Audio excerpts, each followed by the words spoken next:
Quisiera decir que mi último libro, Más allá del dolor, es un libro que ya está a disposición de las personas en el Perú, en las librerías adventistas del Perú y también en los Estados Unidos vía internet. Este libro habla de que más allá del panorama sombrío que vemos, de las dificultades financieras, de los problemas de falta de empleo, de este coronavirus, del temor, de la zozobra que se apodera del ser humano, más allá de todo eso hay esperanza. La mano poderosa de Dios siempre está guiando la vida de sus hijos. Es un libro lleno de historias de gente que pasó por el Valle del Dolor y salió finalmente victoriosa. Bueno, vamos esta semana a hablar del poder de la oración en la conquista de almas para Cristo. Antes de pensar en buscar traer personas para Cristo, creo que tenemos que pensar en nosotros mismos, en nuestro crecimiento espiritual. El asunto es que no hay crecimiento espiritual si no aprendes a pasar tiempo a solas con Dios, conversando con Él, hablando con Él, caminando en la calle con Él, en tu corazón, conversando mientras manejas tu carro, mientras realizas otro tipo de actividades. Todo lo que haces en la vida, tú puedes dirigirlo hacia Dios y estás conversando con Él. Al fin de cuentas, queridos, nosotros podemos acercarnos de las personas con amor, conquistar la amistad de ellas, lo que quieras, darle nuestro testimonio personal, enseñarles la palabra de Dios, en fin. Pero hay algo que no podemos hacer y es transformar el corazón de las personas. La conversión es un trabajo eminentemente divino y a nosotros como seres humanos solo nos resta orar y clamar a Dios para que el Espíritu de Dios transforme la vida de esas personas. Asimismo, aunque el Espíritu trabaje, si las personas no abren el corazón, pues Jesús dice, yo estoy a la puerta de tu corazón y llamo. Si me abres, entro, pero si no me abres, ¿qué voy a hacer? Entonces, nosotros como seres humanos debemos colocarnos en las manos de Dios. Y aquí entra el papel, el trabajo maravilloso de la oración. Empecemos hablando del conflicto cósmico. Pablo, escribiendo a los Efesios, en el capítulo 6, versículo 12, dice, porque no tenemos lucha contra sangre y carne, sino contra principados, contra potestades, contra los gobernadores de las tinieblas de este siglo, contra huestes espirituales de maldad en las regiones celestes. Sabes que hay mucha gente que no se da cuenta de que por tras de todo lo que vemos está la mano del diablo tratando de quitarle a Dios la adoración, la soberanía, la autoridad. Este problema del coronavirus, los problemas de las guerras, de los terremotos, no son provocados por Dios. El diablo trae el dolor al mundo, pero quiere hacerle creer a los seres humanos que Dios los está castigando, que Dios está mandando todas estas cosas horribles. ¿Y para qué? Para hacer que el hombre se rebele más contra Dios, para hacer que el hombre piense, ¿dónde está Dios? ¿Por qué me abandonó? ¿Por qué se fue de mi vida? ¿Por qué escucha la oración de los otros, pero no escucha mi oración? En fin, ahí cuando una persona reacciona de esa manera delante del dolor, delante de la tribulación, pues el diablo da la carcajada, porque dice, finalmente yo gané, yo vencí, porque yo provoqué todo esto y ahora el ser humano le está echando la culpa a Dios. Entonces, nuestra guerra no es contra sangre, no es contra carne, es contra fuerzas invisibles de las cuales a veces ni tenemos conciencia. Y en esta lucha espiritual, pues solo una fuerza espiritual, solo que esa fuerza espiritual no está en nosotros. Esa fuerza viene de Dios y es por eso justamente, porque nuestra guerra no es contra sangre ni carne, que necesitamos ir a Jesús. Yo encuentro muchas veces personas que luchan, aplican su dominio propio, su fuerza de voluntad. Muchas personas que cambian completamente el régimen alimenticio para tratar de ganar fuerzas para vencer el mal. No, querido. Yo no digo que el cristiano no tenga que tener un régimen alimenticio correcto, pero si tú piensas que por eso vas a tener fuerzas para derrotar al mal, estás completamente equivocado. Porque nuestra lucha no es contra sangre y carne, nuestra lucha es contra una fuerza espiritual. Claro que tienes que vivir de manera saludable, pero más tienes que doblar tus rodillas y aprender a vivir las 24 horas en espíritu de oración, además de la oración arrodillado, una oración establecida, aprender a vivir constantemente dependiendo de Dios. En la segunda parte hablaremos de Jesús como nuestro gran intercesor. Jesús, a lo largo de su ministerio, fue un hombre de oración. Oró en la hora de su bautismo. Oró antes de iniciar su ministerio. Pasó 40 días orando y ayunando. Antes de escoger a sus discípulos, pasó una noche entera orando. Las grandes obras que él realizaba, de hacer andar paralíticos, curar leprosos, no eran resultado de su fuerza divina. Es verdad que Jesús nunca dejó de ser Dios. Él tomó la forma humana, pero nunca dejó de ser Dios. Nunca perdió sus poderes de Dios. Pero al venir a la tierra hizo un trato con su Padre, de que en la tierra no usaría sus poderes divinos para nada. Por eso, en el desierto de la tentación, el diablo quiso hacerlo usar sus poderes divinos. Y si lograba eso, hacía pecar a Jesús. Jesús hizo un trato con su Padre al venir a este mundo, que en este mundo no usaría para nada sus poderes divinos. Por lo tanto, las grandes obras de victoria sobre el pecado y las grandes obras maravillosas de curación, milagros que hizo, lo hizo en el poder de su Padre. ¿Por qué? A través de la oración. Hay en la Biblia un incidente elocuente del poder de la oración. Si tú revisas los 4 evangelios, vas a ver muchas veces que Jesús se retiraba. Jesús era un hombre solitario. Se retiraba a las montañas, doblaba sus rodillas, conversaba con su Padre. A veces las sombras de la noche llegaban y él estaba arrodillado. Y cuando al día siguiente la luz del sol salía, él continuaba arrodillado. Después bajaba de la montaña, de su lugar solitario de oración, y llegaba a las multitudes con poder. Ese es el incidente que encontramos en Marcos capítulo 9. Voy a leer los versículos 14, 17, después del 20 al 28. Dice así: Cuando llegaron a donde estaban los otros discípulos, y esto habla de cuando Jesús fue al monte de la transfiguración y pasó orando y clamando a Dios. Entonces, cuando llegaron a donde estaban los otros discípulos, los encontraron rodeados de una gran multitud. De entre la multitud, uno le dijo al maestro: Te he traído a mi hijo. Tiene un espíritu que lo ha dejado mudo. Cada vez que se posesiona de él, lo sacude. Entonces mi hijo echa espuma por la boca, rechina los dientes y se queda rígido. Les pedí a tus discípulos que expulsaran a ese espíritu, pero no pudieron. Jesús dijo: ¡Ay, gente incrédula! ¿Hasta cuándo tendré que estar con ustedes? ¿Hasta cuándo tendré que soportarlos? Esa frase me impresiona. No se trataba de la incredulidad de las personas que estaban ahí, que no conocían a Cristo. Se trataba de la incredulidad también de sus discípulos. ¿Qué tipo de incredulidad? ¿Acaso no lo seguían, no creían en él? Creían en él, pero no creían en sus palabras, porque él ya les había enseñado muchas veces acerca del poder de la oración, pero esa gente trató de sacar al espíritu inmundo, esos discípulos, con sus fuerzas, usando tal vez palabras, pero no consiguió. Por eso Jesús quedó triste y dijo: ¡ay, gente incrédula! ¿Hasta cuándo tendré que estar con ustedes? ¿Hasta cuándo tendré que soportarlos? Tráiganme al muchacho. Cuando Jesús vio que la multitud se agolpaba, dice el texto, reprendió al espíritu inmundo y le dijo: Espíritu sordo y mudo, yo te ordeno que salgas de este muchacho y que nunca vuelvas a entrar en él. El espíritu salió gritando y sacudiendo con violencia al muchacho, el cual quedó como muerto. En efecto, muchos decían: está muerto, pero Jesús lo tomó de la mano, lo enderezó y el muchacho se puso en pie. Ahora, cuando llegaron a la casa, cuando Jesús entró en la casa, dice el relato, sus discípulos le preguntaron a solas: ¿por qué nosotros no pudimos expulsarlo? Jesús les respondió: estos demonios no salen sino con oración. Estos demonios solo salen con oración.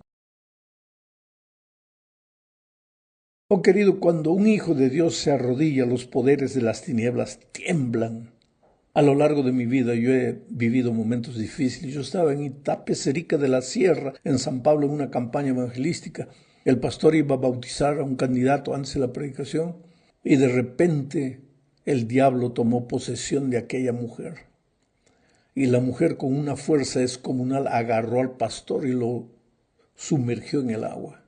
Y la gente pues quedó asustada. En ese momento yo tomé el micrófono y le dije a todo el público, debería haber unas 6,000, 7,000 personas. Este es el momento de orar. Clamamos a Dios todos juntos. Y de repente la mujer perdió las fuerzas. Entonces yo le dije al pastor, ¿puede bautizarla? El pastor levantó la mano, hizo la declaración del bautismo. Aquella mujer salió del agua transformada, abrazó al pastor. Esa mujer había sido una hechicera, lo que en Brasil le llaman una madre de santo.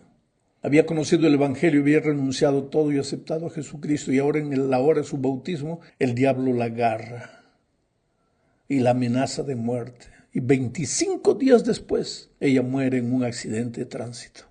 Por eso te digo que nuestra fuerza, nuestra lucha, nuestra batalla no es contra fuerzas físicas. No es nuestro cuerpo, nuestro dominio de voluntad, nuestra fuerza que va a vencer, solo Dios. Y eso buscando el poder divino a través de la oración. Las palabras de Jesús son elocuentes. Estos demonios solo salen con oración. Oh querido, el diablo existe. En medio del conflicto de los siglos, nosotros estamos allá. A veces no podemos verlo, pero existe y trabaja contra nosotros. A veces se mete en una botella de licor, en una cajetilla de cigarros, en la droga, en la promiscuidad, solo para destruir la vida de sus hijos. Pero no tenemos que tener miedo, porque Jesús le dijo a Pedro, mira, Lucas 22, 31 y 32. Jesús le dijo a Pedro, Simón, Simón, Satanás ha pedido sacudirlos a ustedes como si fueran trigo, pero yo he rogado por ti para que no te falte la fe, y tú cuando hayas vuelto deberás confirmar a tus hermanos. Esas palabras no fueron solo para Simón, son para ti y para mí también. El diablo quiere destruirnos, nos va a sacudir, nos va a meter al fuego de la tentación, va a hacer lo que pueda y lo que no pueda para acabar con nuestra vida. Pero no tenemos que tener miedo. ¿Por qué? Porque el Señor Jesucristo está intercediendo por nosotros. Él es nuestro gran intercesor. Veamos ahora las oraciones intercesoras de Pablo. Efesios 1, 15 al 21, dice, por esta causa también yo, desde que supe de la fe de ustedes, de los efesios, en el Señor Jesús, y del amor que ustedes tienen para con todos los santos, no ceso de dar gracias por ustedes al recordarlos en mis oraciones. O sea, Pablo oraba por los efesios, pidiendo ¿qué cosa en favor de ellos? Primero, para que el Señor, para que el Dios de nuestro Padre Jesucristo, el Padre de gloria, les dé espíritu de sabiduría. Pablo oraba para que Dios les diese a los efesios espíritu de sabiduría. O sea, equilibrio, sensatez, sentido común. A veces vemos en la iglesia falta de sabiduría.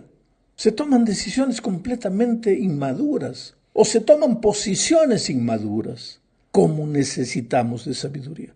¿Y qué más pide Pablo en su oración intercesora en favor de los efesios? Dice, pido también que Dios les dé la luz necesaria para que sepan cuál es la esperanza a la cual los han llamado. Quiere decir, que Dios ilumine su entendimiento para que no se dejen engañar, para que sepan cuál es la esperanza a la cual los ha llamado. Hoy día hay muchas corrientes engañadoras y los engañadores no vienen con cara de diablo, porque si no, todo el mundo escaparía, todo el mundo correría. Los engañadores vienen con cara de ángel para engañar, para hacerte asustar, para hacerte creer. No, que los líderes están equivocados. No, que la iglesia tiene que cambiar, que la estructura tiene que cambiar. No, que esto, no, que aquello. El Espíritu de Dios es manso. Cuando alguien viene a ti tratando de engañarte y cuando al hablar o criticar a la iglesia, a sus líderes, los ojos de esa gente parece que van a salir de las cuencas de los ojos, no creas en esas palabras. Pablo oraba intercediendo por el pueblo de Efeso y pidiendo sabiduría y para que no se deje engañar. Y continúa diciendo, ¿y cuál la supereminente grandeza de su poder para con nosotros? Pablo también quiere que los efesios reciban el poder, la grandeza del poder de Dios. No solo la teoría, sino el poder de Dios. Ese es el texto de Pablo, interesante. Voy a seguir leyendo. La cual operó en Cristo y lo resucitó de entre los muertos, el poder de Dios, y lo sentó a su derecha en los lugares celestiales, muy por encima de todo principado, autoridad, poder y señorío, y por encima de todo nombre que se nombra, no solo en este tiempo, sino también en el venidero. Ahí está, ese es tu Dios poderoso. Entonces, cuando el diablo viene, ¿por qué tienes que tener miedo? ¿Por qué tienes que temblar? ¿Por qué tienes que vivir sujetado a las riendas del enemigo, esclavo del enemigo, esclavo de tus pasiones, si tu Dios es todopoderoso y grande? Pablo también intercede por los filipenses de una manera extraordinaria, clamando a Dios para que la gracia de Dios acompañe a los filipenses, para que el espíritu misionero no los abandone, para que el poder de Dios caiga sobre ellos. Bueno, en la cuarta parte hablaremos ahora de los poderes invisibles de la oración. El conflicto de los siglos a veces, querido, es invisible a nuestros ojos. Hay muchas cosas que nosotros vemos y percibimos, pero hay otras que escapan a nuestro entendimiento. Por ejemplo, Daniel estaba preocupado con el cumplimiento de la profecía que había recibido. Él mismo no lo entendía y clamó por la ayuda divina y oró, pero la respuesta no llegaba hasta que finalmente el ángel del Señor apareció. Y mira lo que le dijo en Daniel 10, 12 al 14. Entonces aquel hombre, el ángel, me dijo, no tengas miedo, Daniel, porque tus palabras fueron oídas desde el primer día en que dispusiste tu corazón a entender y a humillarte en la presencia de tu Dios. Ahora, yo pregunto, paro de leer el texto aquí. Si Dios oyó su palabra desde el primer día que él clamó, ¿por qué demoró en llegar el ángel? Aquí viene la respuesta. Sigamos leyendo el texto. Precisamente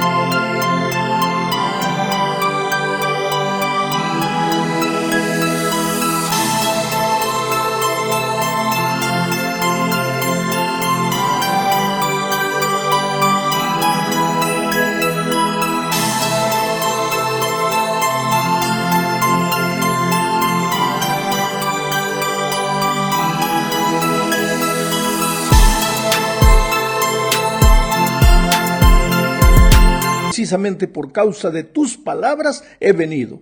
El príncipe del reino de Persia se me enfrentó durante 21 días, pero Miguel, que es Jesucristo, que es uno de los príncipes más importantes, vino a mí en mi ayuda y me quedé allí con los reyes de Persia. Ahora he venido para hacerte saber lo que va a suceder a tu pueblo en los últimos días. La visión es para esos días. ¿Qué está queriendo decir aquí? El ángel fue enviado por Dios para ayudar a Daniel, pero en el camino el diablo, el príncipe de Persia, es el diablo, lo agarró, lo impidió de llegar a nosotros. 21 días de lucha hasta que Miguel, el propio Señor Jesucristo, vino, ayudó al ángel a destruir las fuerzas del mal y el ángel pudo llegar a Daniel. Ahora, tú no ves eso con tus ojos, la lucha terrible que hay entre los bastidores. Los ángeles del demonio con los ángeles de Cristo, luchando constantemente. Cuando el diablo viene con sus ángeles a destruirte, ¿tú crees que Jesús se queda en manos cruzadas? No, envía sus ejércitos para ayudarte. Hay una lucha terrible entre ellos, solo que nuestros ojos no perciben nada de eso.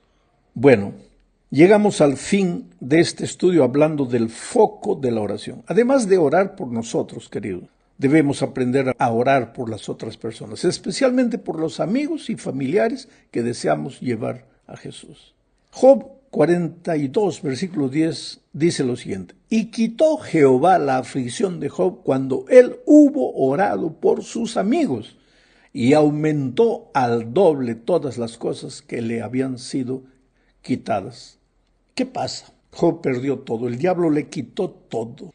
Le quitó hasta la salud, estaba todo sarnoso. ¿Tú crees que Job oraba? Claro que oraba. ¿Y en qué consistía su oración? Oh Señor, bendice, me ayuda, me sana, me cura, me devuélveme lo que el diablo le quitó.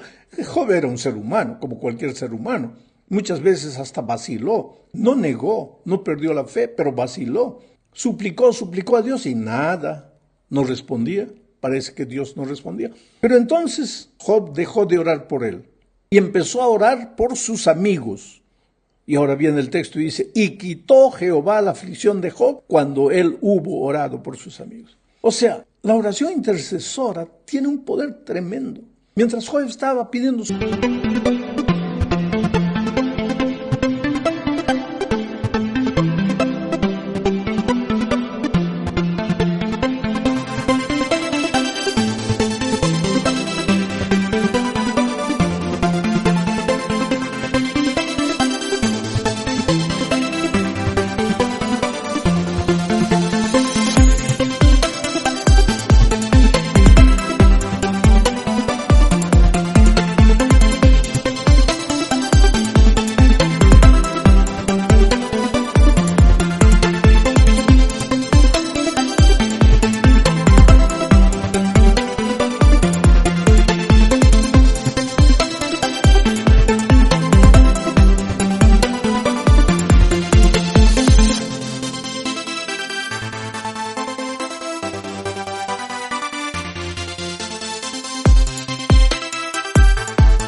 Solo por él, nada sucedía. Cuando empezó a orar por los otros, sucedieron las cosas maravillosas. Oh querido, no te canses de orar, sigue orando.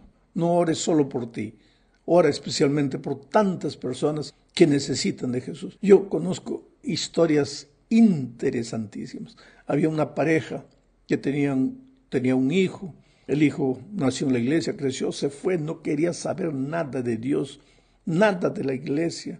Inclusive porque los padres hablaban tanto con él acerca de la iglesia, de Jesús. Él se fue a una ciudad distante, 1000 kilómetros de los papás, para que no lo molestasen. Ahí se entregó a la borrachera, a la promiscuidad, en fin, tenía dinero, malgastaba la vida.